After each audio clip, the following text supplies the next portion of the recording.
ബഷീർ എന്താ വിചാരിക്കുന്നത്? ലീഗിന്റെ ഒരു സ്ട്രൈക്ക് റേറ്റ് ഇതുവരെ ഇല്ലാത്ത വിധത്തിൽ വർദ്ധിപ്പിച്ചുകൊണ്ട് അവർ UDFനെ അധികാരത്തിലെത്തിക്കാൻ പാകത്തിൽ ഉയരും എന്ന് ബഷീറിന് തോന്നുന്നു. ഞാൻ ഈ ചരിത്രത്തിലുടനീളം ഉറപ്പിച്ച് വിജയം പറയാവുന്ന സീറ്റുകളുള്ള ഒരു പാർട്ടി ലീഗ് പോലെ മറ്റൊന്നില്ല എന്ന് പറയണം. മണ്ണാർക്കാട് വരെ ലീഗ് ജയിക്കുന്നുണ്ട്. അത് കഴിഞ്ഞാൽ പിന്നെ അതൊരു വളരെ ഗൗരവമുള്ള ഒരു പ്രശ്നമാണ്. പക്ഷെ കോൺഗ്രസിന്റെ സംഘടനാശേഷി കൊണ്ട് അവിടെ ലീഗിനെ ജയിപ്പിക്കാൻ കോൺഗ്രസിന് സാധിക്കുന്നില്ല. ഉറപ്പിച്ച് പറയാവുന്ന കാര്യം, അവരൊരു 20-25 സീറ്റുകളിൽ മത്സരിക്കും. അതിൽ അറൗണ്ട് 20 സീറ്റ് അവർ നേടും എന്നതാണ്. UDFൽ മുസ്ലിം ലീഗിന് ഒരു അപ്പർ ഹാൻഡ് ഉണ്ട് എന്നുള്ള മറ്റുള്ള ഒരു പ്രചരണം. ലീഗിന്റെ പെർഫോമൻസ് ആണ് യഥാർത്ഥത്തിൽ UDFനെ വിജയത്തിലേക്ക് നയിക്കുക എന്ന് പറയുന്നത്. ലീഗ് സ്വയം ഭയന്ന് പിന്മാറി നിൽക്കുകയാണോ? ഞങ്ങൾക്ക് ഇങ്ങനെ ഒരു മുദ്രയടിക്കപ്പെടാൻ സാധ്യതയുണ്ട്. മുസ്ലിം ലീഗ് UDFന് അങ്ങോട്ട് കൊടുക്കുന്നത് മുസ്ലിം ലീഗിന് UDFിൽ നിന്ന് ഇങ്ങോട്ട് കിട്ടുന്നില്ല എന്ന പരാതി, അതിലൊരു അടിസ്ഥാനമുണ്ട് എന്നതാണ്.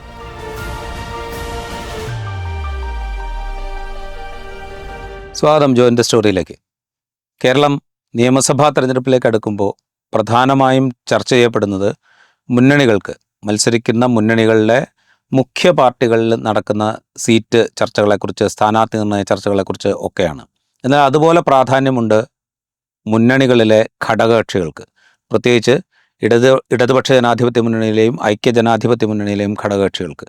ആ ഘടകകക്ഷികൾക്ക് ഉള്ള സ്വാധീനവും അവർ നേടുന്ന സീറ്റും അവരുടെ സ്ട്രൈക്ക് റേറ്റ് കൂടിയാണ് കേരളത്തിൽ ഭരണം നിശ്ചയിക്കുക. നമ്മൾ ഈ രണ്ട് മുന്നണികളിലെയും ഘടകകക്ഷികളുടെ പ്രാധാന്യത്തെക്കുറിച്ചാണ് സംസാരിക്കാൻ ശ്രമിക്കുന്നത്. നമ്മൾ ആദ്യം മുസ്ലിം ലീഗിനെ കുറിച്ചാണ് സംസാരിക്കുന്നത്.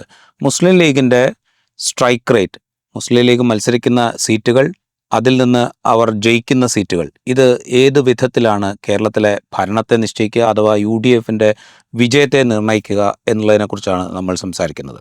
കഴിഞ്ഞ 3 തെരഞ്ഞെടുപ്പുകളിലും UDFൽ നിന്ന് ലീഗിൻ്റെ പ്രകടനം വളരെ നിർണായകമായിരുന്നു. പ്രത്യേകിച്ച് 2011 UDF നേരിയ ഭൂരിപക്ഷത്തിന് അധികാരത്തിൽ വന്നപ്പോൾ 38 സീറ്റിൽ കോൺഗ്രസ് ജയിച്ചപ്പോൾ 20 സീറ്റിൽ, ലീഗിൻ്റെ ചരിത്രത്തിലെ ഏറ്റവും വലിയ സീറ്റുകൾ അന്നാണ് ലീഗ് നേടിയത്. 20 സീറ്റിൽ ലീഗ് ജയിച്ചു.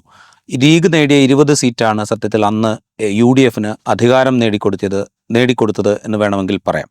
ഈ തെരഞ്ഞെടുപ്പിലും ലീഗിൻ്റെ പ്രസൻസ്, അവരുടെ പ്രകടനം UDFനെ അധികാരത്തിലെത്തിക്കുമെങ്കിൽ അതിൽ നിർണായകമാകും എന്നത് നിസ്തർക്കമാണ്.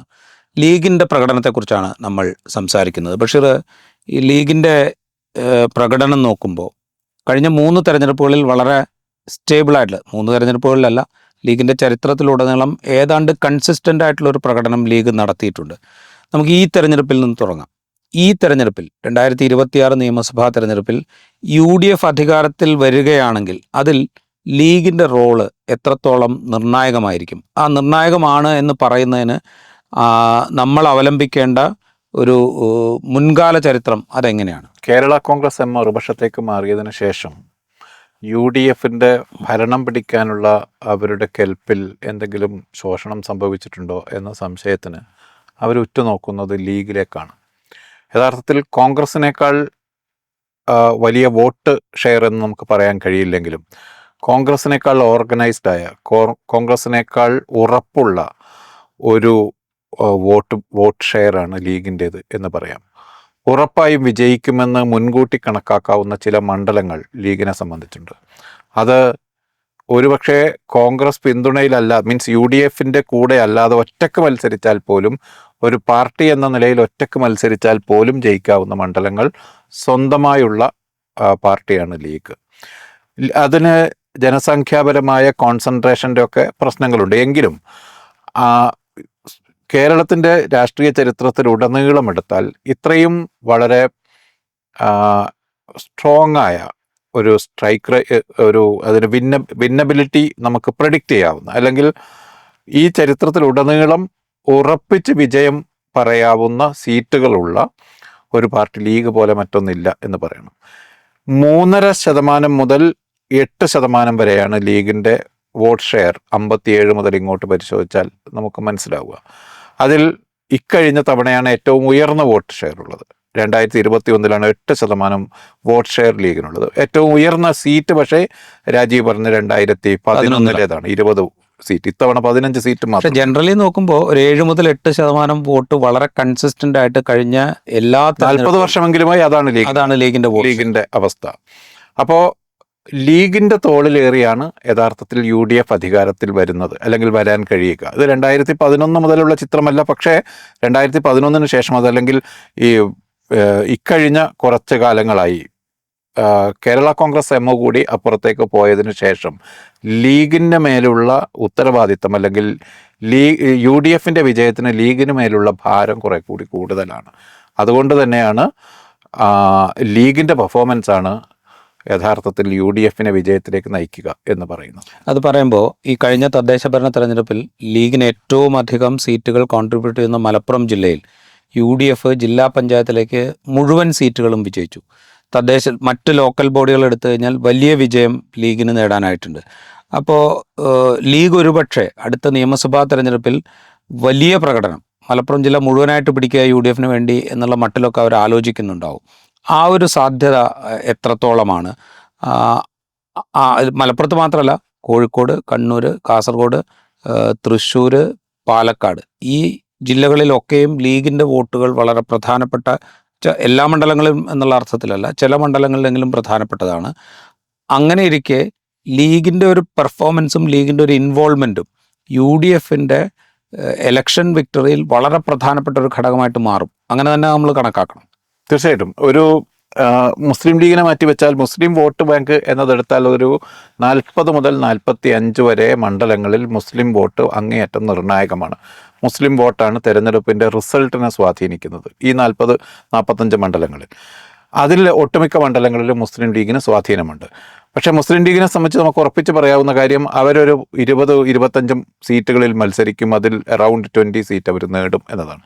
ബാക്കി സീറ്റുകളിൽ അവർ UDFന്റെ വലിയ കരുത്തായിത്തീരും ലീഗ്.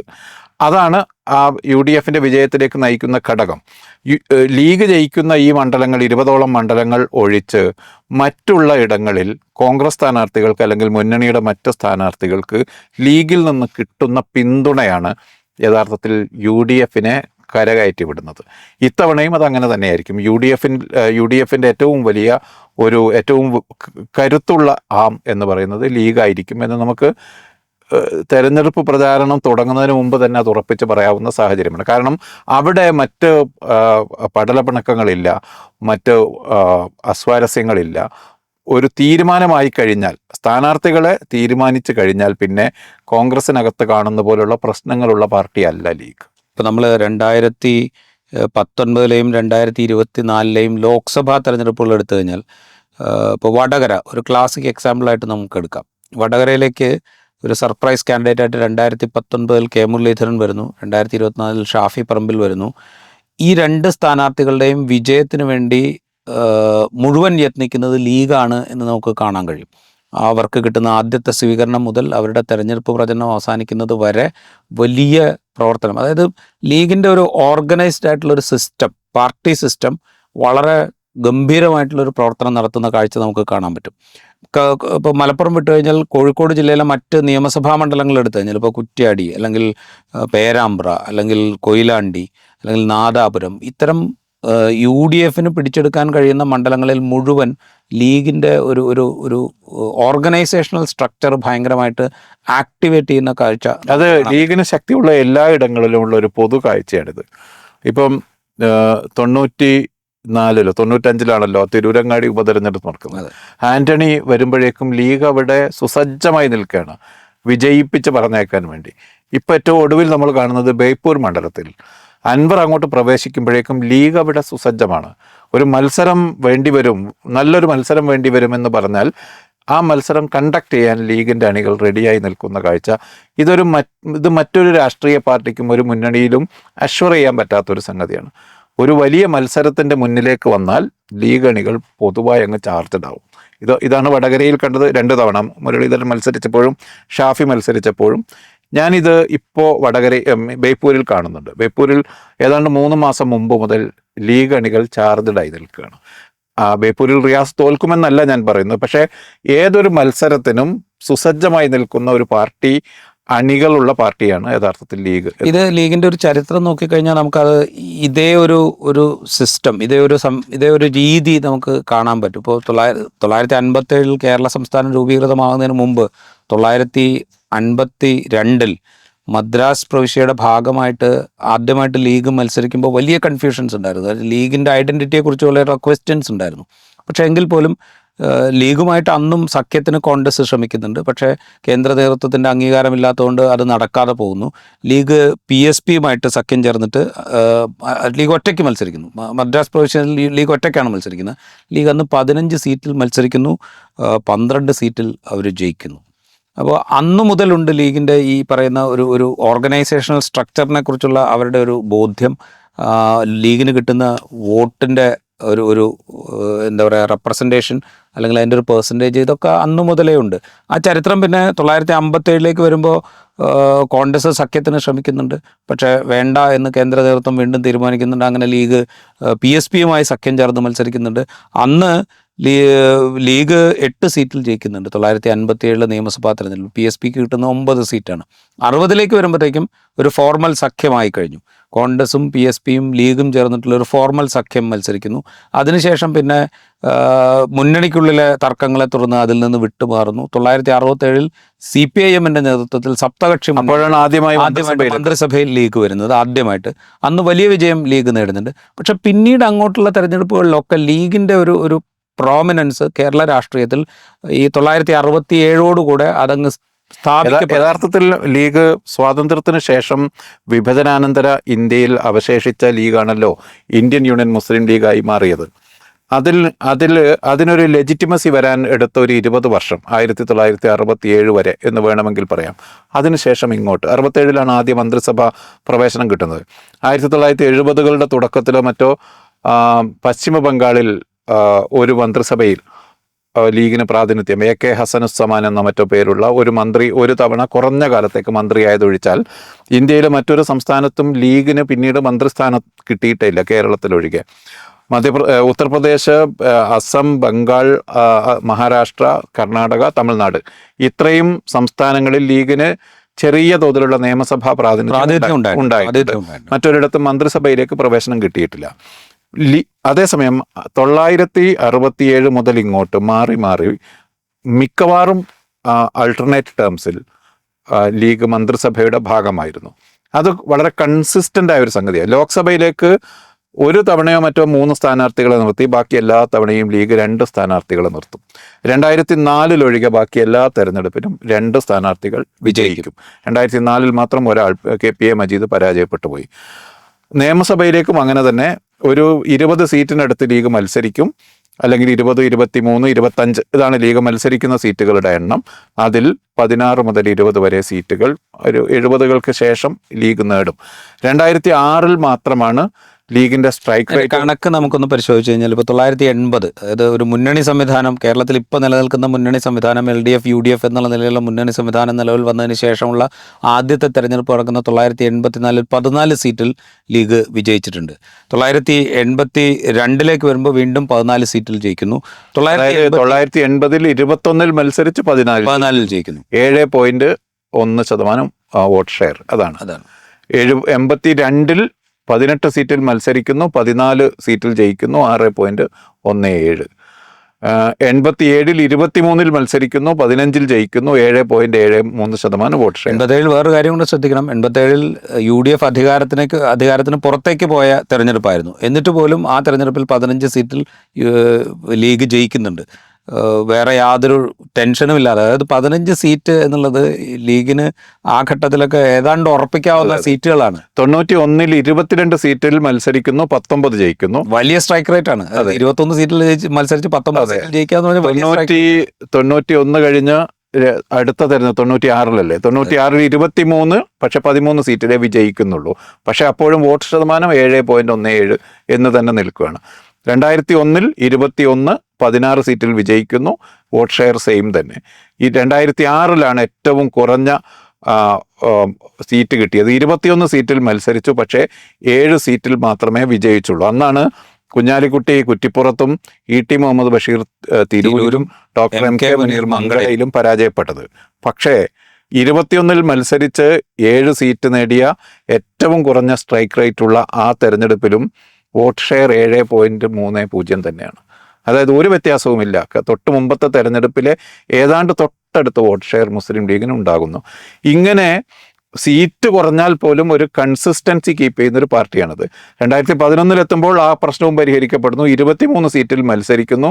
ഹയസ്റ്റ് സ്ട്രൈക്ക് റേറ്റ് ആണ് 20 സീറ്റ്. അതായത് 2006 വലിയ ക്ഷീണം 2011 എത്തുമ്പോഴത്തേക്കും ലീഗ് മുഴുവനായി പരിഹരിക്കുന്നു. കൂടുതൽ സീറ്റുകളിൽ അവർ ജയിക്കുന്നു.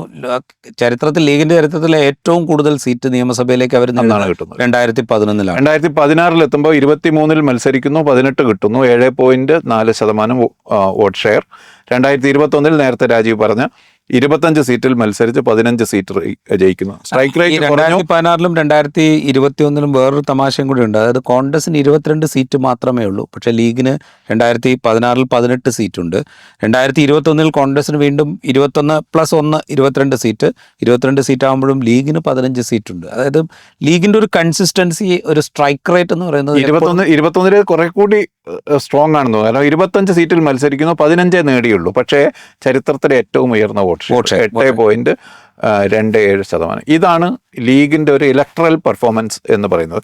സ്വാഭാവികമായും ഒരു മുന്നണിയെ സംബന്ധിച്ച് CPMന് CPIയോടുള്ളതിനേക്കാൾ വലിയ ആശ്രിതത്വം യഥാർത്ഥത്തിൽ UDFന് അല്ലെങ്കിൽ കോൺഗ്രസിന് ലീഗിനോടുണ്ട്. ഒരു രണ്ടാമത്തെ ഘടകകക്ഷി എന്ന നിലയിൽ ഒരു മുന്നണിക്ക് നൽകുന്ന പിന്തുണയിൽ ലീഗിനോളം കരുത്തുള്ള വേറൊരു രാഷ്ട്രീയ പാർട്ടി ഇല്ല ഈ മുന്നണി സംവിധാനത്തിൽ എന്ന് പറയാം. പക്ഷെ ഞാൻ ഈ 2021 നിയമസഭാ തെരഞ്ഞെടുപ്പിലെ പെർഫോമൻസിൽ ലീഗിന്റെ പെർഫോമൻസിനെ പ്രത്യേകമായി എടുക്കുന്നുണ്ട്. കാരണം ലീഗിന് കണ്ണൂരുണ്ടായിരുന്ന അഴീക്കോട് സീറ്റ് ലീഗിന് നഷ്ടമാകുന്നു. കോഴിക്കോടുണ്ടായിരുന്ന കുറ്റ്യാടിയും കോഴിക്കോട് സൗത്തും ഈ 2 സീറ്റുകൾ ലീഗിന് നഷ്ടമാകുന്നു. അതായത് ലീഗിൻ്റെ ഒരു പ്രവർത്തകരുടെ സാന്നിധ്യം കൂടുതലുള്ള, സംഘടനാശേഷി കൂടുതലുള്ള സ്ഥലങ്ങളിൽ പോലും ലീഗിന് കഴിഞ്ഞ തെരഞ്ഞെടുപ്പിൽ സീറ്റ് നഷ്ടമായിട്ടുണ്ട്. അതുപോലെ വേറൊരു കാര്യം നമ്മൾ ശ്രദ്ധിക്കേണ്ടത്, മുൻകാലങ്ങളിൽ ഇപ്പോൾ പാലക്കാട് വരെ, മണ്ണാർക്കാട് വരെ ലീഗ് ജയിക്കുന്നുണ്ട്. അത് കഴിഞ്ഞാൽ പിന്നെ ലീഗ് വളരെ ഗൗരവമുള്ള ഒരു പ്രശ്നമാണ്. മണ്ണാർക്കാട് കഴിഞ്ഞാൽ പിന്നെ ലീഗ് മുൻകാലത്ത് ജയിച്ചുകൊണ്ടിരുന്നത് ഗുരുവായൂരാണ്. ഗുരുവായൂർ ജയിച്ചുമായിരുന്നു.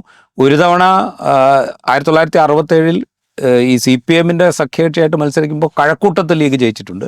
അതുപോലെ ഇരവിപുരത്ത് 1991 PKK ബാവ ജയിച്ചിട്ടുണ്ട്. അപ്പോൾ ലീഗിന് ഒരു പാൻ കേരള പ്രസൻസിൽ ജയിക്കാൻ പറ്റുന്നൊരു അവസ്ഥ ഉണ്ടായിരുന്നു. പക്ഷേ 2021 എത്തുമ്പോഴത്തേക്കും ലീഗ് കാസർഗോഡ്, മലപ്പുറം, പാലക്കാട് ഈ 3 ജില്ലകളിൽ മാത്രം ഗൗരവമുള്ള ഒരു രാഷ്ട്രീയ പ്രശ്നമാണത്. അതായത് അപ്പോൾ തെക്കോട്ട് വന്നാൽ ഗുരുവായൂര്, അതുപോലെ കളമശ്ശേരി, മട്ടാഞ്ചേരി, ഇരവിപുരം, നേരത്തെ പറഞ്ഞ കഴക്കൂട്ടം, ഈ മണ്ഡലങ്ങളിലാണ് ലീഗ് മത്സരിച്ചിട്ടുള്ളത്.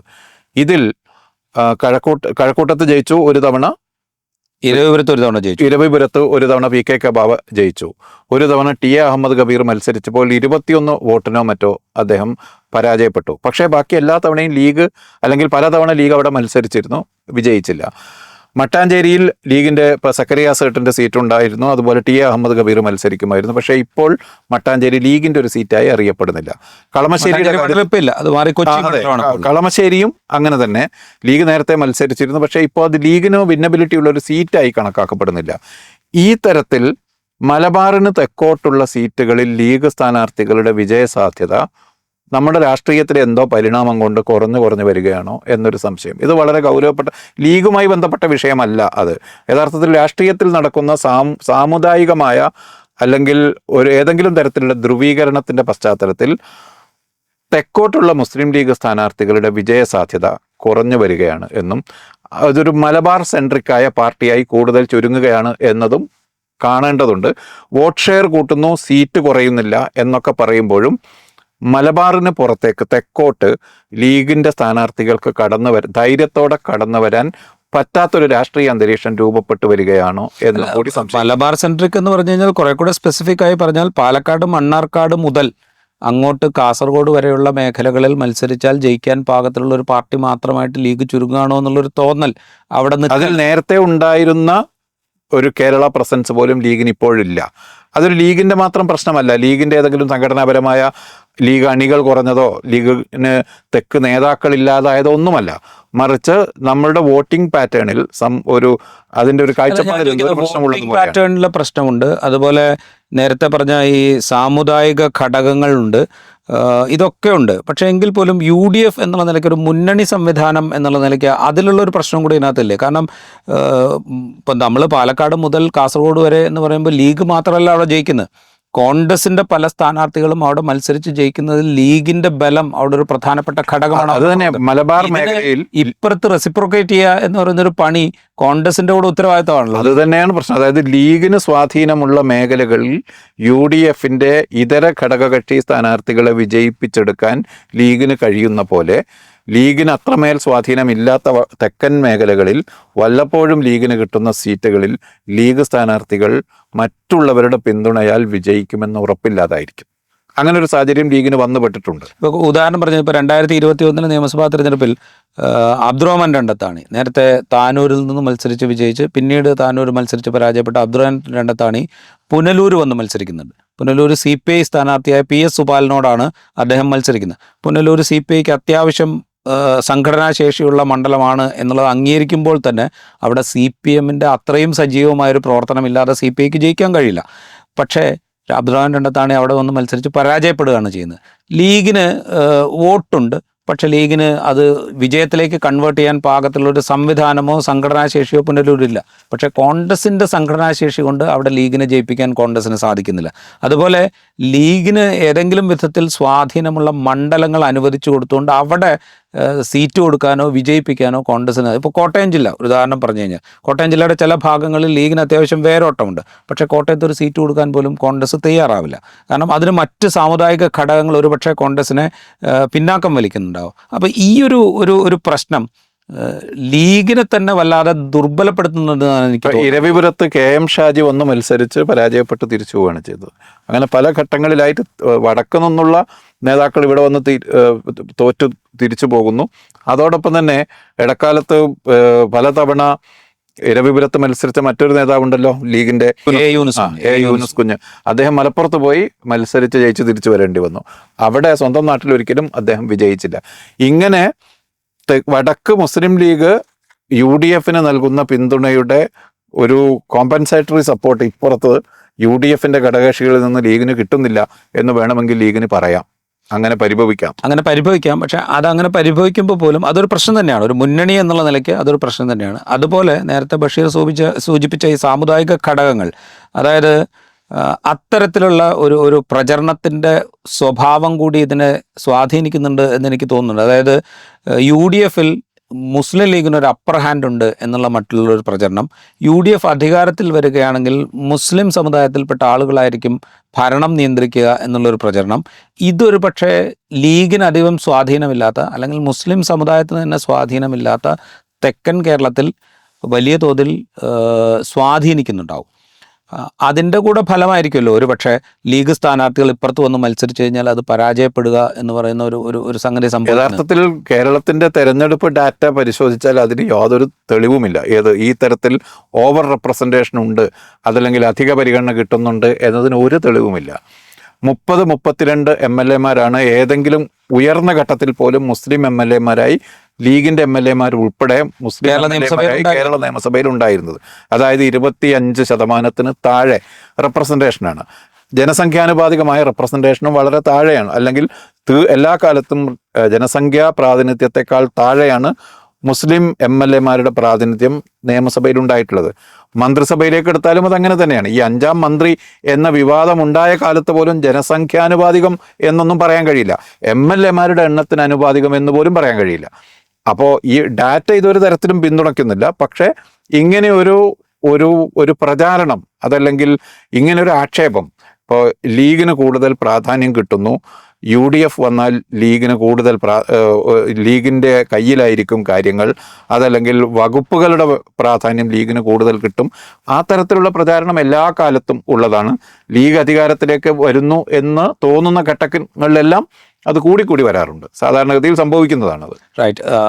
ഇത് പറയുമ്പോൾ ഇപ്പോൾ ഈ പ്രാതിനിധ്യം ഇല്ല, അല്ലെങ്കിൽ ഈ റെപ്രസെൻറ്റേഷൻ്റെ പ്രശ്നമുണ്ട്, ഇതൊക്കെ ആയിരിക്കുമ്പോൾ പോലും ഈ പ്രചരണം പക്ഷേ വലിയ തോതിൽ നടക്കും. ഇതിനെ കൗണ്ടർ ചെയ്യുക എന്നുള്ളൊരു ഉത്തരവാദിത്വം ലീഗിന് ഒരുപക്ഷെ അത് ചെയ്യാൻ സാധിക്കില്ലായിരിക്കും. കാരണം ലീഗിന് നേരിട്ട് വന്നിട്ട് ഇതാ ഞങ്ങൾ അങ്ങനെയല്ല എന്ന് പറയുന്നതിൽ വലിയ കഥയുണ്ടാവില്ല. പക്ഷേ UDF എന്നുള്ളൊരു സംവിധാനം എന്നുള്ള നിലയ്ക്കും കേരളത്തിൻ്റെ ഒരു പൊതു രാഷ്ട്രീയ മണ്ഡലത്തിലുള്ള മറ്റ് റെപ്രസെൻറ്റേറ്റീവ്സും ഇതിങ്ങനെ അല്ല എന്ന് പറയേണ്ട ഒരു ഉത്തരവാദിത്വം ഉണ്ടല്ലോ. അത് മറക്കുകയും ഈ അധികാരം ലക്ഷ്യമിട്ട് മാത്രം നടക്കുന്ന അത് അങ്ങനെയാണ്. പക്ഷേ അത് ലീഗിന്റെ ഒരു പ്രചാരണ രീതി വെച്ച് ഇപ്പൊ ലീഗ് ഏതെങ്കിലും ഒരു ഘട്ടത്തിൽ ഒരു അന്യ മത അല്ലെങ്കിൽ അന്യ സമുദായ വിദ്വേഷം പ്രചരിപ്പിച്ചുകൊണ്ട് വോട്ട് നേടുന്നത് ഞാൻ കണ്ടിട്ടേ ഇല്ല. വോട്ട് നേടാൻ ശ്രമിക്കുന്നത് ലീഗിൻ്റെതായ ചുറ്റുവട്ടത്തു നിന്നുള്ള പ്രശ്നങ്ങൾ ഉന്നയിക്കും, സാമുദായികമായ പ്രശ്നങ്ങൾ ഉന്നയിക്കും, മുസ്ലിം സമൂഹത്തിനകത്ത് പ്രശ്നമാകാൻ സാധ്യതയുള്ള കാര്യങ്ങളെ അതിനെ അല്പം എസ്കലേറ്റ് ചെയ്യും. ഇതിനപ്പുറത്ത് വെറുപ്പ് എന്നൊരു സംഗതി വെച്ച് ലീഗ് വോട്ട് നേടാൻ ശ്രമിക്കുന്നത് ഒരു ഘട്ടത്തിലും നമുക്ക് കാണാൻ കഴിയില്ല. അതുകൊണ്ട് കൂടിയാകണം ലീഗിന് ഏതെങ്കിലും തരത്തിലുള്ളൊരു വിവേചനം മുന്നണിക്കകത്ത് നേരിടുന്നുണ്ടെങ്കിൽ അതിനൊരു സാമുദായികമോ മതപരമോ ആയ നിറം നൽകപ്പെടാതിരിക്കുന്നത്. ആ തരത്തിലുള്ള കൗണ്ടർ ക്യാമ്പയിൻ വരാത്തതിന് ലീഗിൻ്റെ തന്നെ ശ്രദ്ധയാണ് അതിന് കാരണം എന്നാണ് എനിക്ക് തോന്നുന്നത്. കാരണം ലീഗിൻ്റെ ഭാഗത്ത് നിന്ന് ഏതെങ്കിലും ഒരു അത്തരത്തിലുള്ളൊരു പ്രചാരണം രീതി ഉണ്ടായാലാണല്ലോ അത് മറിച്ച് വരേണ്ടത്. എനിക്ക് തോന്നുന്നു ലീഗിൻ്റെ ഒരു രാഷ്ട്രീയ തന്ത്രത്തിൻ്റെ കൂടി ഭാഗമാണ്. ലീഗിൻ്റെ രാഷ്ട്രീയ തന്ത്രമാണോ അതോ ലീഗ് സ്വയം ഇത്തരം പ്രചരണങ്ങളെ ഭയക്കുന്നതുകൊണ്ടാണോ? പല കാര്യങ്ങളും ഇപ്പോൾ ഞങ്ങൾ ഈ മുന്നണി സംവിധാനത്തിൻ്റെ കെട്ടുറപ്പിന് വേണ്ടി സ്വയം വിട്ടുവീഴ്ച ചെയ്യാൻ സന്നദ്ധരായി നിൽക്കുന്ന ഒരു പാർട്ടിയാണ് എന്ന് ലീഗിൻ്റെ പ്രധാനപ്പെട്ട നേതാക്കൾ പലകുറി പറയുന്ന കാഴ്ച നമ്മൾ കണ്ടിട്ടുണ്ട്. ഈ തെരഞ്ഞെടുപ്പിന് മുമ്പ് പോലും പല നേതാക്കളും ഞങ്ങൾക്ക് കൂടുതൽ സീറ്റിന് അർഹതയുണ്ട്, പക്ഷേ ഞങ്ങളത് ചോദിക്കുന്നില്ല, അത് ഞങ്ങളൊരു വിട്ടുവീഴ്ച ചെയ്യുകയാണ് ഈ മുന്നണി സംവിധാനത്തിൻ്റെ കെട്ടുറപ്പിന് വേണ്ടി എന്ന് പറഞ്ഞുകൊണ്ട് പിന്നാക്കം നിൽക്കുകയാണ് അവർ ചെയ്യുന്നത്. മിക്കവാറും ഘട്ടങ്ങളിൽ നമ്മളത് കാണാറുണ്ട്. ചില സന്ദർഭങ്ങളിലൊക്കെ അധിക സീറ്റ് ചോദിച്ചതിന് ശേഷം പിന്നാക്കം പോകുന്നത് നമ്മൾ കണ്ടിട്ടില്ല. അതെന്തുകൊണ്ട് ഞാൻ ചോദിക്കുന്നത്, ലീഗ് സ്വയം ഭയന്ന് പിന്മാറി നിൽക്കുകയാണോ? ഞങ്ങൾക്കിങ്ങനെ ഒരു മുദ്രയടിക്കപ്പെടാൻ സാധ്യതയുണ്ട്, അതുകൊണ്ട് ഞങ്ങളിത് കൂടുതൽ ചോദിച്ചു കഴിഞ്ഞാൽ അത് മൊത്തം മുന്നണിയെ ബാധിക്കുന്ന ഒരു പ്രശ്നമായി മാറാനിടയുണ്ട് എന്ന നിലയ്ക്ക് അവർ പിന്നാക്കം നിൽക്കുക. ലീഗ് അതിൽ വളരെ എൻ്റെ സംശയം അതല്ല. അങ്ങനെ പിന്നാക്കം നിൽക്കുകയാണെങ്കിൽ ഇത് പരിഹരിക്കുക എന്നുള്ളൊരു ഉത്തരവാദിത്തം ഞാൻ നേരത്തെ ചോദിക്കാൻ ശ്രമിച്ചതാണ്. ഈ UDFന് നേതൃത്വം നൽകുന്ന കോൺഗ്രസിനും ഒരുപക്ഷെ എതിർ മുന്നണിയിൽപ്പെടുന്ന പാർട്ടികൾക്കും ഇല്ലേ. ഇതൊരു സാമുദായിക പ്രശ്നമല്ല, ഇത് പൊളിറ്റിക്കൽ പാർട്ടികൾ തമ്മിലൊരു ഫൈറ്റാണ്. അതിൽ ഇങ്ങനെ സീറ്റ് ആവശ്യപ്പെടുക എന്നുള്ളത് ഏതെങ്കിലും ഒരു സമുദായത്തിന് വേണ്ടിയല്ല, അതൊരു പൊളിറ്റിക്കൽ സിസ്റ്റമാണ്, അവർക്ക് വേണ്ടിയിട്ടാണ്. ഇത് നാട്ടുകാരോട് പറയുക എന്നുള്ളത് ഈ പുതിയ രാഷ്ട്രീയ സാഹചര്യത്തിൽ, പ്രത്യേകിച്ച് വർഗീയ ധ്രുവീകരണത്തിനുള്ള വലിയ ശ്രമം നടക്കുന്ന രാഷ്ട്രീയ സാഹചര്യത്തിൽ, കേരള സ്റ്റോറികൾ പലതുണ്ടാകുന്ന രാഷ്ട്രീയ സാഹചര്യത്തിൽ ഇതൊരു പ്രധാനപ്പെട്ട കാര്യമാണല്ലോ. ആ നിലയ്ക്കൊരു ഡിസ്കഷൻ അങ്ങനെ ഒരു വലിയ പ്രശ്നമായി അതിനെ ലീഗ് ഉയർത്തിക്കൊണ്ടുവരുന്നില്ല എന്നതാണ് അതിലേറ്റവും വലിയ പ്രശ്നം. ഞങ്ങൾക്ക് തെക്കുകൂടി പ്രാധാന്യം കിട്ടണം എന്ന് മുന്നണിക്കകത്ത് ലീഗ് അങ്ങനെ ഒരു പ്രശ്നം ഉയർത്തിക്കൊണ്ടുവരുന്നില്ല. രണ്ടാമത്തെ കാര്യം, ലീഗിന് പൊളിറ്റിക്കൽ ലെജിറ്റിമസി കിട്ടിയത് 20 വർഷത്തെ കാത്തിരിപ്പിന് ശേഷമാണ് എന്ന് ഞാൻ പറഞ്ഞല്ലോ. അതിൻ്റെ തുടർച്ചയായ ഒരു മനോഭാവവും ഉണ്ടാകും. ഞങ്ങളൊരു സാമുദായികമോ വർഗീയമോ ആയ പ്രചാരണ മെറ്റീരിയൽ ഇടുന്നില്ല എന്ന് ലീഗിൻ്റെ തീരുമാനം. അത് തന്നെയാണ് ലീഗിൻ്റെ സസ്റ്റൈനബിലിറ്റിയുടെ അടിസ്ഥാനം എന്നുകൂടി നമ്മൾ മനസ്സിലാക്കണം. മുസ്ലിം സമൂഹത്തിൽ നിന്ന് മുസ്ലിം വോട്ട് ബാങ്കിനെ ലക്ഷ്യമിട്ട് വന്ന മറ്റു പാർട്ടികളെല്ലാം ഇല്ലാതായി പോവുകയാണ് ചെയ്തത്. മുസ്ലിം ലീഗ് തന്നെ 2 തവണ പിളർന്നു. കുറെ കൂടി അഗ്രസീവായ 2 പ്രസ്ഥാനങ്ങളുണ്ടായി. 1975 MK ഹാജിയുടെയും CKP ചെറിയ മമ്മൂക്കയുടെയും നേതൃത്വത്തിൽ ലീഗ് പിളർന്നു. അതായത് ഏറ്റവും വലിയ 85 ആയപ്പം EMS ഉയർത്തിയ ശരീഅത്ത് വിവാദത്തെ തുടർന്ന് വീണ്ടും അത് തിരിച്ചു വന്ന് മാതൃസംഘടനയിലേക്ക് തന്നെ ലയിക്കുകയാണ് ചെയ്തത്. 93 അഖിലേന്ത്യാ പ്രസിഡന്റായ ഇബ്രാഹിം സുലൈമാൻ സേട്ട് തന്നെ വിട്ടുപോയി പുതിയ ലീഗ് അല്ലെങ്കിൽ ഇന്ത്യൻ നാഷണൽ ലീഗ് ഉണ്ടാക്കി. പക്ഷേ അത് ഡിസിൻറ്റഗ്രേറ്റ് ചെയ്ത് പോവുക, അതല്ലെങ്കിൽ ഇല്ലാതായി പോവുകയാണ് ചെയ്തത്. ഇതായിരിക്കണം ഒരു പക്ഷേ ലീഗിൻ്റെ ഒരു ശക്തി. ലീഗ് ഒരു കമ്മ്യൂണലായ മുദ്രാവാക്യം മുന്നോട്ട് വെച്ച് പ്രചാരണം അത് മാത്രമല്ല, ഈ ലീഗ് സമുദായത്തിൻ്റെ ആവശ്യങ്ങൾ കൂടുതൽ തീവ്രമായി ഉന്നയിക്കുന്നില്ല.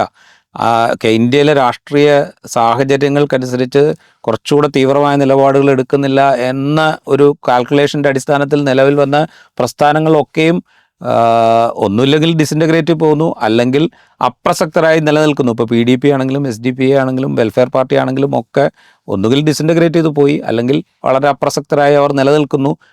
ഇടയ്ക്ക് ചില പ്രസ്താവനകളിലൂടെ മാത്രം ജീവിക്കുന്നു എന്നുള്ള, അല്ലെങ്കിൽ ചില മണ്ഡലങ്ങളിൽ അവരുടെ വോട്ട് റെപ്രസെൻറ്റേഷൻ കൊണ്ട് മാത്രം സജീവമായി നിൽക്കുന്നു എന്നുള്ള അവസ്ഥയിലാണ്. ലീഗിന് ആ പ്രശ്നങ്ങളൊന്നും. അത് എന്തുകൊണ്ടാണെന്നാൽ ന്യൂനപക്ഷ രാഷ്ട്രീയത്തെക്കുറിച്ച് ഒരു ചരിത്ര ബോധ്യമുള്ള ഒരേ ഒരു പാർട്ടി ലീഗാണ് എന്നതാണ്. മറ്റവർക്ക് ഇമോഷൻസ് ആണ്. തൽക്കാലത്തേക്ക് ഈ കാലത്ത് മാത്രം ഉയർന്നു വരുന്ന ഇമോഷൻസാണ് മറ്റു പാർട്ടികളെ, മറ്റ് മൈനോറിറ്റി ന്യൂനപക്ഷ പാർട്ടികളെ നയിച്ചത്. ലീഗിനെ സംബന്ധിച്ച് അതിൻ്റെ ചരിത്ര ബോധ്യത്തിൻ്റെ അടിസ്ഥാനത്തിലാണ് അതിൻ്റെ രാഷ്ട്രീയ പ്രവർത്തനം. ആ വ്യത്യാസമാണ് ഇതിന് കാരണമെന്നാണ് എനിക്ക് തോന്നുന്നത്.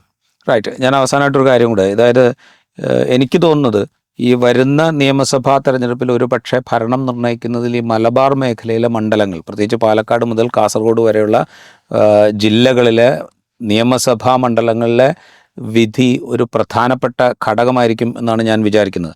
അവിടെ ലീഗിൻ്റെ വോട്ട് എന്ന് പറയുന്നത്, ലീഗിൻ്റെ വോട്ട് മാത്രമല്ല, ലീഗ് എന്ന സംഘടനയുടെ പ്രവർത്തനം, തെരഞ്ഞെടുപ്പ് പ്രചാരണ പ്രവർത്തനം പോലും വലിയ പ്രധാനപ്പെട്ട ഒരു സംഗതിയായിട്ട് മാറും എന്നും ഞാൻ വിചാരിക്കുന്നു. ബഷീർ എന്താ വിചാരിക്കുന്നത്? ലീഗിൻ്റെ ഒരു എന്താ പറയുക, സ്ട്രൈക്ക് റേറ്റ് ഇതുവരെ ഇല്ലാത്ത വിധത്തിൽ വർദ്ധിപ്പിച്ചുകൊണ്ട് അവർ UDFനെ അധികാരത്തിലെത്തിക്കാൻ പാകത്തിൽ ഉയരും എന്ന് ബഷീറിന് തോന്നുന്നു. ഞാൻ യഥാർത്ഥത്തിൽ കരുതുന്നത് ലീഗിനൊരു 20-നടുത്ത് സീറ്റ് ഇത്തവണയും ഉണ്ടാകും എന്ന് തന്നെയാണ്. ലീഗിന് അതിന് ഏറ്റവും ഉയർന്ന സ്ട്രൈക്ക് റേറ്റ് എന്ന് പറയാൻ കഴിയില്ലെങ്കിലും മത്സരിക്കുന്ന മിക്ക മണ്ഡലങ്ങളും വിജയിക്കുന്ന സാഹചര്യത്തിലേക്കാണ് ലീഗ് പോകുന്നത് എന്നാണ്. പ്രത്യേകിച്ചും ഈ കഴിഞ്ഞൊരു 6 മാസത്തിനിടയിലുണ്ടായ ഒരു ക്യാമ്പയിൻ്റെ സ്വഭാവം, അതല്ലെങ്കിൽ പ്രചാരണ വിഷയങ്ങളുടെ ഒരു സ്വഭാവം വടക്കുള്ള മുസ്ലിം വോട്ട് ബാങ്കിനെ ഇളക്കിയിട്ടുണ്ട്. അത് ലീഗിന് അനുകൂലമായി തന്നെ വരും. ഇത്തവണ കൂടുതൽ അത് ലീഗിന് അനുകൂലമാകും. ലീഗിൻ്റെ വിന്നബിലിറ്റി കുറെ കൂടി കൂടുകയാണ് ചെയ്തത്. അതായിരിക്കും UDF വിജയിക്കുകയാണെങ്കിൽ അതിലേക്ക് നയിക്കുന്ന പ്രധാന കാര്യം. അതോടൊപ്പം ലീഗിന് വോട്ടിനെ സ്വാധീനിക്കാവുന്ന ഈ 20-ന് അപ്പുറത്തുള്ള 10-25 മണ്ഡലങ്ങളുണ്ട്. ആ മണ്ഡലങ്ങളിൽ അത് UDFന് സഹായകമായി തീരും എന്നാണ് എൻ്റെ കണക്ക്. ഞാൻ അതിൽ ഏറ്റവും സവിശേഷമായി ശ്രദ്ധിക്കാൻ ആഗ്രഹിക്കുന്ന 2-3 മണ്ഡലങ്ങളുണ്ട്. ഒന്ന് അഴീക്കോട്. കാരണം കഴിഞ്ഞ തവണ KM ഷാജിയെ പരാജയപ്പെടുത്തിക്കൊണ്ട് CPM സ്ഥാനാർത്ഥിയായ സുമേഷ് പിടിച്ചെടുത്ത മണ്ഡലമാണ്. അതുപോലെ കുറ്റ്യാടി, പാറക്കൽ അബ്ദുള്ളയെ പരാജയപ്പെടുത്തിക്കൊണ്ട് CPM പിടിച്ചെടുത്ത മണ്ഡലമാണ്. അതുപോലെ കഴിഞ്ഞ 2 തെരഞ്ഞെടുപ്പുകളിലായിട്ട് V അബ്ദുറഹ്മാൻ ജയിച്ചുകൊണ്ടിരിക്കുന്ന താനൂർ, പിന്നെ കഴിഞ്ഞ കുറേ തെരഞ്ഞെടുപ്പുകളായി ലീഗിന് നഷ്ടപ്പെട്ടുകൊണ്ടിരിക്കുന്ന ഗുരുവായൂർ. ഇത്തരം മണ്ഡലങ്ങളിലൊക്കെ ലീഗ് എന്ത് സ്ട്രാറ്റജി ആയിരിക്കും എടുക്കുക? ഈ മണ്ഡലങ്ങളിലെ പല ജനപ്രതിനിധികൾക്കും വലിയ ജനപിന്തുണയുണ്ട്, ജനസ്വീകാര്യതയുണ്ട് എന്നുള്ളൊരു ഫാക്റ്റ് അവിടെ ഉണ്ട്. അതിനെ മറികടന്നുകൊണ്ട് ആ മണ്ഡലം പിടിക്കാൻ ലീഗിന് സാധിക്കും. അതുപോലൊരു മണ്ഡലമാണ് തിരുവമ്പാടി. UDFൽ ലീഗിന് അനുവദിക്കപ്പെടുന്ന ഒരു മണ്ഡലമാണത്. ഒരിക്കൽ AV അബ്ദുറഹ്മാൻ ഹാജിയെ പോലെയുള്ള ലീഗ് നേതാവ് അവിടെ വിജയിക്കുകയും ചെയ്തിട്ടുണ്ട്. പക്ഷേ കഴിഞ്ഞ 3 തവണയായിട്ട് അവിടെ CPIM ആണ് വിജയിക്കുന്നത്. ലീഗിന് UDFൻ്റെ ഉറച്ച പരമ്പരാഗതമായി UDFൻ്റെ മണ്ഡലമാണത്. പക്ഷേ ലീഗിലേക്ക് ആ സീറ്റ് വരുമ്പോൾ ലീഗ് അവിടെ പരാജയപ്പെട്ടു പോകുന്നു. ക്രൈസ്തവ സഭയുമായി ബന്ധപ്പെട്ട അതിൻ്റെ അംഗീകാരമുള്ള ഒരു സ്ഥാനാർത്ഥിക്ക് മാത്രമേ അവിടെ വിജയിക്കാൻ പറ്റൂ എന്ന സാഹചര്യമുണ്ട്.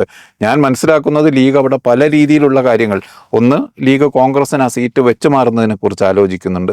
2 സഭയ്ക്ക് കൂടി സ്വീകാര്യനായ പ്രാദേശികമായ മുസ്ലിം ലീഗ് പ്രവർത്തകനല്ലാത്ത ഒരു നേതാവിനെ പോലും ലീഗ് സ്ഥാനാർത്ഥിത്വത്തിലേക്ക് ഒരു ഘട്ടത്തിൽ പരിഗണിച്ചിരുന്നു. ഇങ്ങനെ വോട്ടുണ്ട്, മുന്നണിയുടെ പാരമ്പര്യവുമുണ്ട്, മുന്നണിക്ക് വലിയ വോട്ട് ഉണ്ട് എന്ന് പറയുമ്പോൾ പോലും ലീഗ് സ്ഥാനാർത്ഥിയെ നിർത്തിയാൽ പരാജയപ്പെട്ടു പോകും എന്ന ഭീതിയുള്ള മണ്ഡലങ്ങൾ മലബാറിൽ പോലും ഉണ്ട്. അതിപ്പോൾ നമ്മൾ തെക്ക് മണ്ഡലങ്ങളിലെ കാര്യം പറഞ്ഞ പോലെ തിരുവമ്പാടി ലീഗ് സ്ഥാനാർത്ഥിയെ നിർത്തിയാൽ മുന്നണിക്ക് ആ സ്ഥാനാർത്ഥിയെ ജയിപ്പിച്ചു കൊണ്ടുവരാൻ കഴിയാത്തൊരു സാഹചര്യം തിരുവമ്പാടിയിൽ പോലും നിലനിൽക്കുന്ന ഒരു അന്തരീക്ഷമുണ്ട് എന്നുള്ളത് ഒരു ഫാക്റ്റാണ്. അതായത് നമ്മൾ ഈ തെക്കോട്ട് പറഞ്ഞ മുന്നണിയുടെ ബലം കൊണ്ട് ലീഗ് ജയിക്കുക, അതായത് ചുരുക്കി പറഞ്ഞാൽ മുസ്ലിം ലീഗ് UDFന് അങ്ങോട്ട് കൊടുക്കുന്നത് മുസ്ലിം ലീഗിന് UDFൽ നിന്ന് ഇങ്ങോട്ട് കിട്ടുന്നില്ല എന്ന പരാതി അതിലൊരു അടിസ്ഥാനമുണ്ട് എന്നതാണ്. റൈറ്റ്. എന്തായാലും നമുക്ക് കാത്തിരുന്ന് കാണാം ലീഗിൻ്റെ സ്ട്രാറ്റജികൾ എന്തൊക്കെയായിരിക്കും, ലീഗിൻ്റെ സ്ഥാനാർത്ഥികൾ ആരൊക്കെയായിരിക്കും, നഷ്ടപ്പെട്ടു പോയ മണ്ഡലങ്ങൾ തിരിച്ചു പിടിക്കാനായിട്ട് ലീഗ് എന്തൊക്കെയായിരിക്കും ചെയ്യുക, ലീഗിൻ്റെ ശക്തി കേന്ദ്രങ്ങളല്ലാത്ത മണ്ഡലങ്ങളിൽ UDFൽ നിന്ന് എത്രത്തോളം സഹായം കിട്ടും. ലീഗിൻ്റെ ഒരു സ്ട്രൈക്ക് റേറ്റ് UDFനെ അധികാരത്തിലെത്തിക്കുന്നതിൽ വളരെ പ്രധാനപ്പെട്ടതാണ്. ആ ഒരു സ്ട്രൈക്ക് റേറ്റിലേക്ക് ലീഗ് തിരിച്ചെത്തുമോ, അതിന് UDFൻ്റെ പിന്തുണ ഉണ്ടാകുമോ, ഇതൊക്കെ നമുക്ക് കാത്തിരുന്ന് കാണാം. ഈ എപ്പിസോഡ് ഇവിടെ പൂർത്തിയാവുന്നു. മറ്റു എപ്പിസോഡുമായി വീണ്ടും കാണാം.